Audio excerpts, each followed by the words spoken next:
Film all the best. सिर्फ DD national पर, देश का पहला चैनल, देश का अपना चैनल।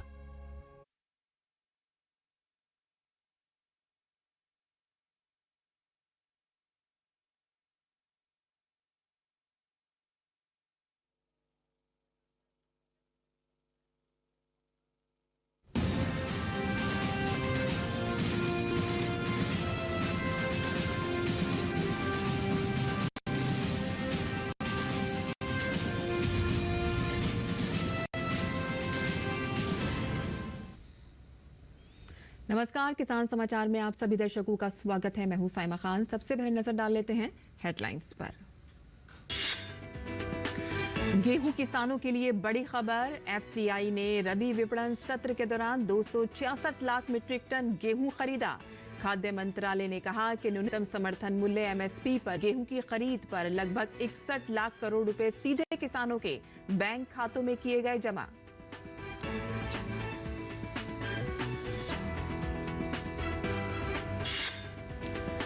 राष्ट्रीय कृषि और ग्रामीण विकास बैंक और ऑनलाइन पीएसबी लोन्स लिमिटेड ने क्षेत्रीय ग्रामीण बैंकों के माध्यम से वित्तीय समावेशन को बढ़ावा देने के लिए किया समझौता। समझौते का उद्देश्य दावा निपटान की प्रक्रिया को सुचारू बनाना है।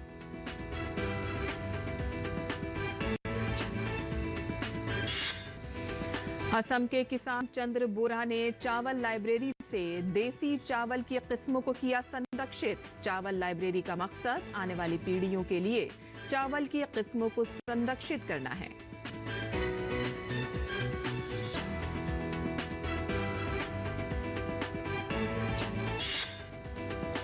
छत्तीसगढ़ के जिला कोरबा में केंद्र सरकार की राष्ट्रीय बागवानी मिशन योजना किसानों के लिए हो रही है वरदान साबित। सरकारी मदद से यहां के किसान पपीते की खेती कर कमा रहे हैं बड़ा मुनाफा।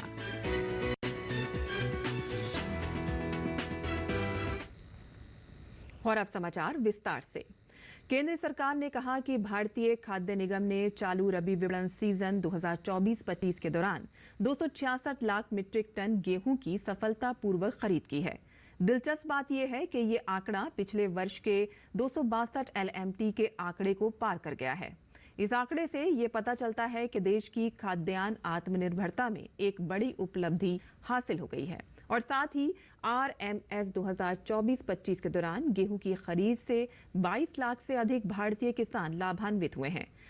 खाद्य मंत्रालय ने एक बयान में कहा है कि न्यूनतम समर्थन मूल्य एमएसपी पर गेहूं की खरीद पर लगभग 61 लाख करोड़ रुपए सीधे इन किसानों के बैंक खातों में जमा किए गए हैं।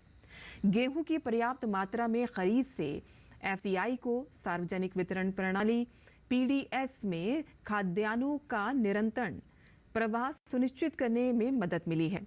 ये पूरी खरीद प्रक्रिया पीएमजीकेएवाई सहित विभिन्न कल्याणकारी योजनाओं के तहत लगभग 184 एलएमटी गेहूं की वार्षिक आवश्यकता को पूरा करने में महत्वपूर्ण है। राष्ट्रीय कृषि और ग्रामीण विकास बैंक और ऑनलाइन पीएसबी लोन्स लिमिटेड ने क्षेत्रीय ग्रामीण बैंकों के माध्यम से वित्तीय समावेशन को बढ़ावा देने के लिए एक समझौता किया है। इस सहयोग का उद्देश्य जन सुरक्षा पोर्टल के माध्यम से एक मंच पर शामिल सभी 43 क्षेत्रीय ग्रामीण बैंकों के लिए जन सुरक्षा योजना के तहत नामांकन और दावा निपटान की प्रक्रिया सुचारू बनाना है। नाबार्ड ने एक बयान में कहा है कि ये पहल ग्रामीण क्षेत्रों में वित्तीय खाई को पाटने की दिशा में एक महत्वपूर्ण कदम है। ये क्षेत्रीय ग्रामीण बैंकों को जन सुरक्षा योजना और कुशल निपटान के लिए डिजिटल समाधानों का लाभ उठाने के लिए और सशक्त बनाएगी। असम की राजधानी गुवाहाटी से करीब 315 किलोमीटर दूर ऊपरी असम के जोरहाट जिले में मेलेंग के निवासी चंद्र बोरा असम के चावल की खेती करने वाले समुदाय से ताल्लुक रखते हैं, लेकिन वे चावल की खेती करने के अलावा किसान से कहीं बढ़कर हैं। वो एक लाइब्रेरियन भी हैं जिन्होंने देसी चावल की 300 से ज्यादा किस्मों के साथ पूर्वोत्तर भारत की पहली बीज लाइब्रेरी स्थापित की है और अपने लगभग 3.5 एकड़ खेत में से आधे एकड़ पर वो देसी चावल उगाने का भी प्रयोग कर रहे हैं। आइए देखते हैं हमारी ये खास रिपोर्ट।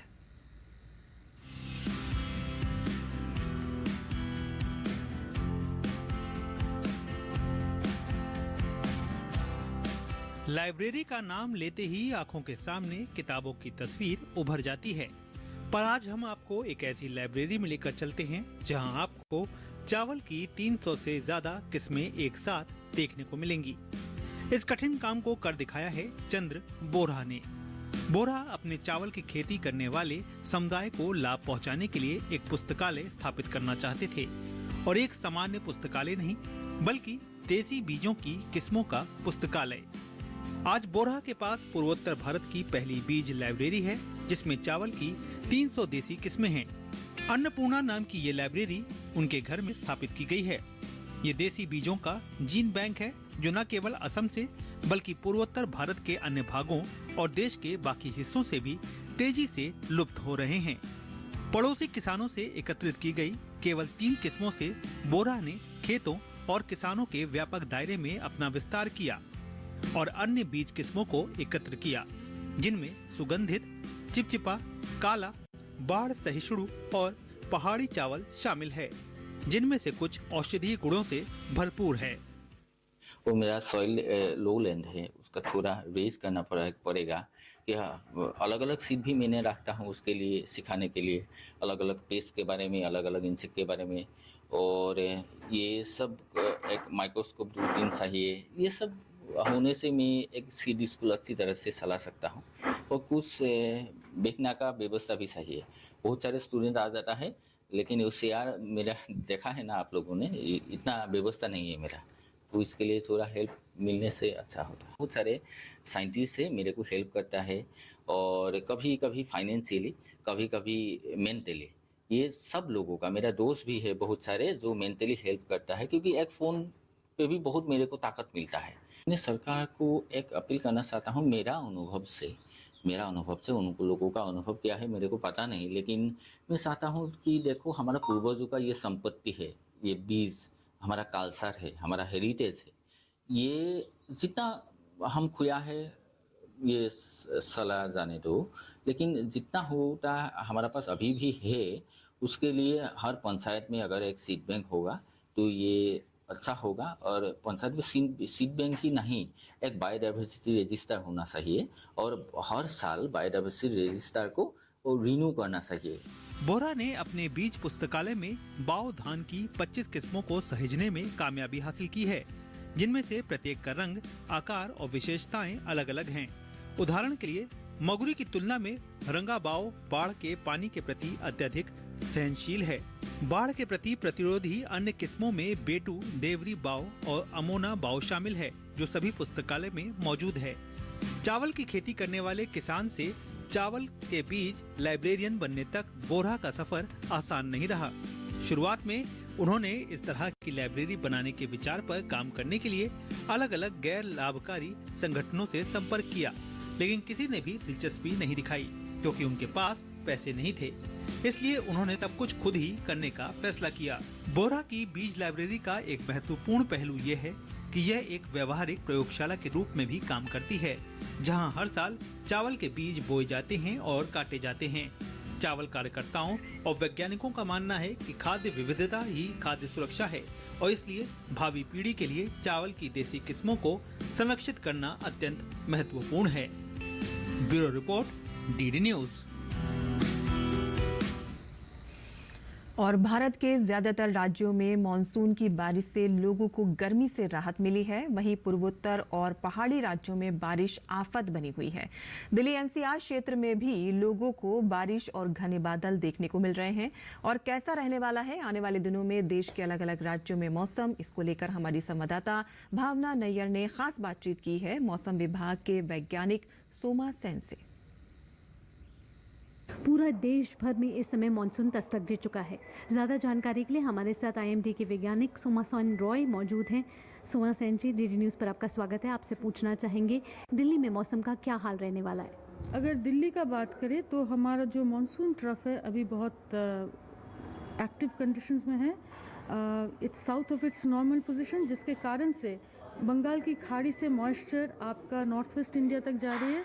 साथ ही साथ आपका अरेबियन सी से भी मॉइस्चर जारी है, नॉर्थ वेस्ट इंडिया में। ये दोनों कारणों से दिल्ली में अभी लाइट टू मॉडरेट रेनफॉल आपका अगले 3 दिन चलेगा, उसके बाद बारिश थोड़ा कम हो जाएगी। बात करें सुमा जी, अगर पूर्वोत्तर भारत की, तो इस समय असम मेघालय में बाढ़ जैसे हालात हैं और कई दिनों से भारी बारिश हो रही है। अगले कुछ दिनों की बात की जाए तो यहाँ किस तरीके से हालात रहने के आसार हैं? देखिए, बारिश का अगर बात करें नॉर्थ ईस्ट इंडिया का, आज आपका हाईएस्ट रेनफॉल जो रियलाइज़ हुआ है वो है 12 सेंटीमीटर, और हमारी उम्मीद है कि आगे अगला 2 दिन तक आपका एक्सट्रीमली हेवी रेनफॉल होने की संभावना है। खासकर अरुणाचल प्रदेश, मेघालय और असम के 1-2 हिस्से में वेरी हेवी, यानी कि 20 सेंटीमीटर तक बारिश होने की संभावना है। अरुणाचल प्रदेश, मेघालय में 20 सेंटीमीटर से ज़्यादा बारिश होने की संभावना है। उत्तर प्रदेश में भी कई ज़िलों पर येलो अलर्ट जारी कर दिया गया है। अगले 3 से 4 दिन की बात करी जाए तो उत्तर प्रदेश में क्या बारिश रह सकती है या बारिश से अधिक भारी बारिश रहने की संभावना है? उत्तर प्रदेश, इन राज्यों में आपका भारी से अति भारी वर्षा आज भी जारी रहेगा। ये बहुत स्लोली चेंज होता है उसका डायरेक्शन, तो अगले 2 से 3 दिन तक उम्मीद है कि ऐसा स्थिति रहेगा, north west south east orientation, जिसके कारण से इन राज्यों में, जैसे आपने पूछा कि पहाड़ी क्षेत्र उत्तराखंड और फिर हिमाचल प्रदेश, आपका उत्तर प्रदेश, बिहार, बंगाल, इन सभी झारखंड, इन सभी में भारी से अति भारी वर्षा जारी रहेगी। कैमरामैन नवीन के साथ भावना नैयर, डीडी न्यूज़, दिल्ली। और किसान समाचार में आइए अब जान लेते हैं देश भर की मंडियों का भाव।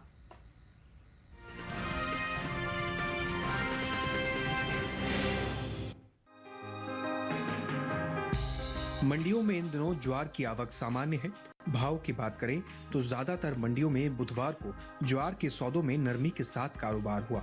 हालांकि कुछ मंडियों में इस दौरान ज्वार के भाव में कोई बदलाव देखने को नहीं मिला। एग्मार्कनेट के मुताबिक गुजरात की अमरेली मंडी में 2 जुलाई को सफेद ज्वार का भाव रहा 4,145 रुपए।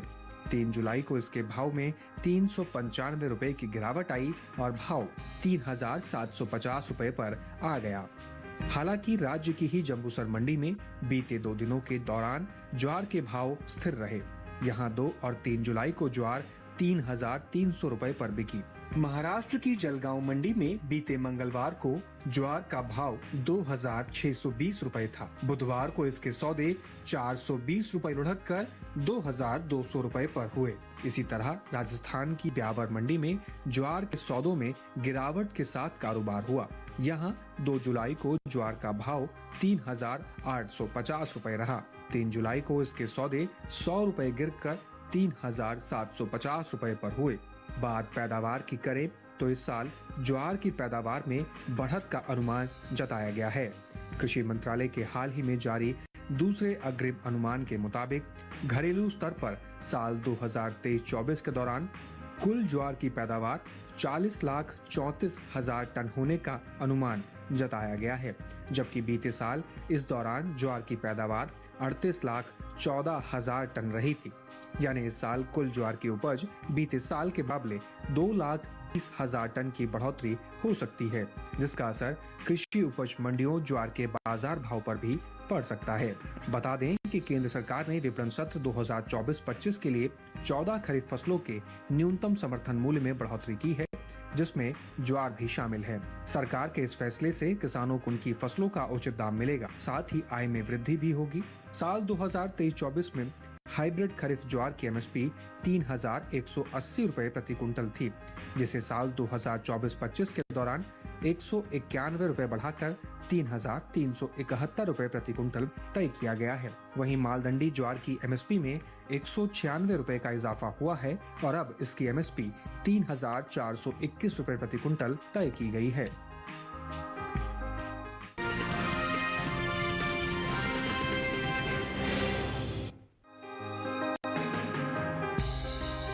बुधवार को ज्यादातर कृषि उपज मंडियों में अरहर की आवक सामान्य देखने को मिली। एग्मार्कनेट के मुताबिक गुजरात की अमरेली मंडी में 2 जुलाई को अरहर का भाव 9,750 रुपए रहा।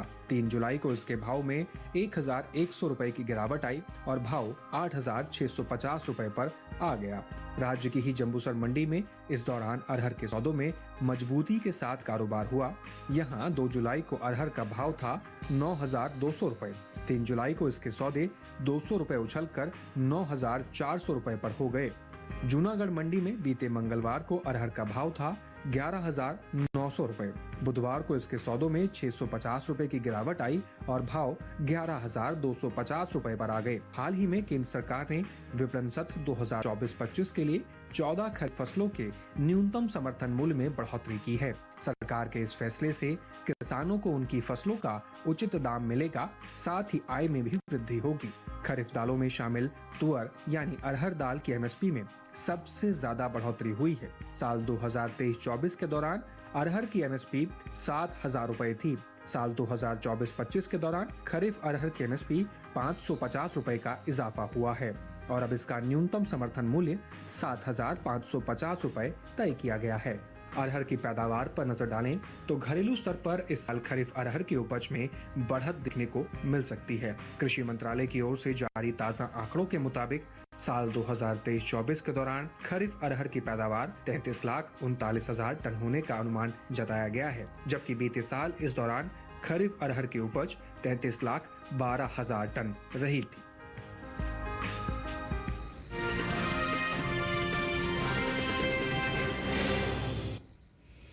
और मंडी खबर के बाद अब बात करते हैं मौसमी खेती की। किसान इस मौसम में कैसे रखें अपनी खेती का ख्याल, आइए देखते हैं।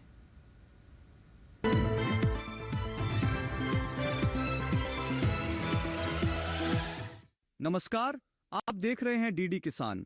मैं हूं एआई कृष और आज हम आंध्र प्रदेश और तेलंगाना में होने वाली खेती किसानी से संबंधित सलाहों के बारे में पूरी जानकारी देंगे। उत्तरी तटीय आंध्र प्रदेश में बारिश के पानी का सही इस्तेमाल करते हुए अरहर, मूंग और उड़द की बुवाई का काम करें। यहाँ के किसान खरीफ की अच्छी किस्म वाली मूंगफली बोने की तैयारी करें। आंध्र प्रदेश के कृष्णा गोदावरी इलाके में पर्याप्त मात्रा में बारिश होने पर कपास की बुवाई करें। आंध्र प्रदेश में अधिक बारिश वाले इलाकों में मक्का की बुवाई करें। आंध्र प्रदेश में धान की रोपाई के 15 से 20 दिनों के बाद कृषि विशेषज्ञों की सलाह से कीटनाशक छिड़के। इस समय तिल की फसल में कीट लगने की आशंका है।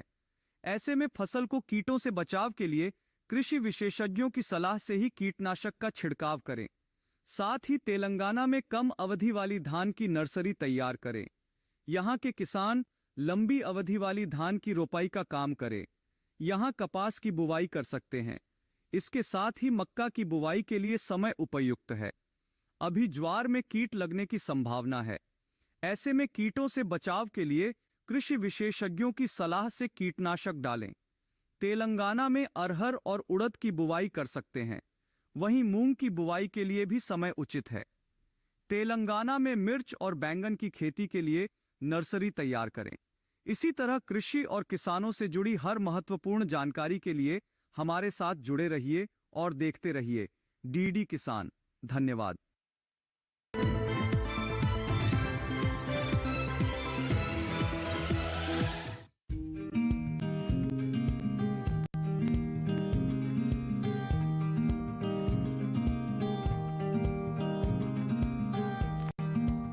बेबी कॉर्न मक्का की कोई किस्म नहीं है, बल्कि वो अवस्था है जब भुट्टे में दाने बनने वाले हो या बनने शुरू हुए हों। इसका इस्तेमाल सलाद के साथ साथ सब्जी, खीर और हलवे में भी होता है।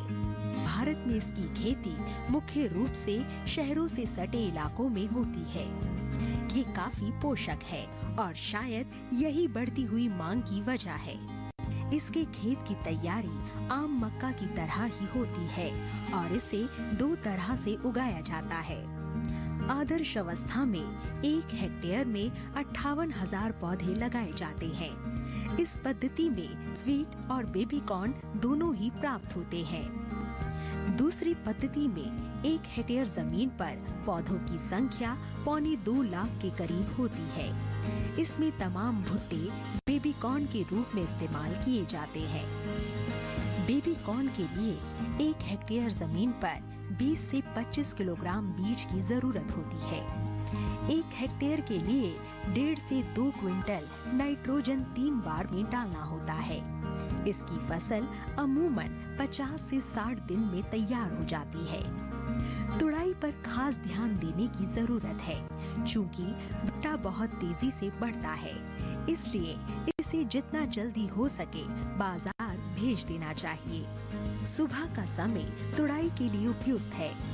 पौधों में बाल यानी झंडा निकलते ही तोड़ दें और 3 दिन में एक बार तुड़ाई कर लेनी चाहिए। इस तरह एक फसल के लिए औसतन 7 से 8 तुड़ाई पर्याप्त होती है। 1 हेक्टेयर में 15 से 19 क्विंटल तक बेबी कॉर्न हो सकते हैं। भुट्टे तोड़ने के बाद पौधों को हरे चारे के रूप में इस्तेमाल किया जा सकता है। 1 हेक्टेयर से किसान को 250 से 400 क्विंटल तक हरा चारा मिल सकता है।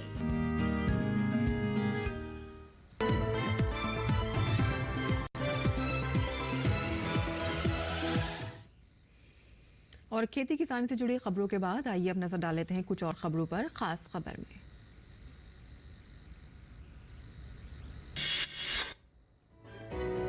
लोकसभा में अब शपथ ग्रहण के दौरान किसी भी तरह के नारे या स्लोगन को लेकर पाबंदी रहेगी। लोकसभा अध्यक्ष ओम बिरला ने लोकसभा में प्रक्रिया और कार्य संचालन नियम 17वां संस्करण के नियम 389 के अनुसरण में संशोधन किया है।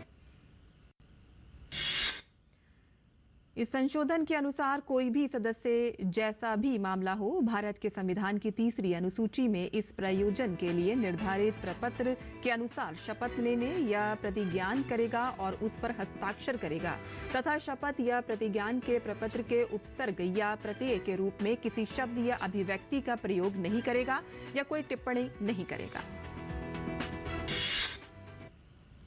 केंद्र सरकार ने 8 कैबिनेट समितियों का गठन किया है। नियुक्त संबंधी कैबिनेट समिति में पीएम मोदी के अलावा गृह मंत्री अमित शाह शामिल हैं।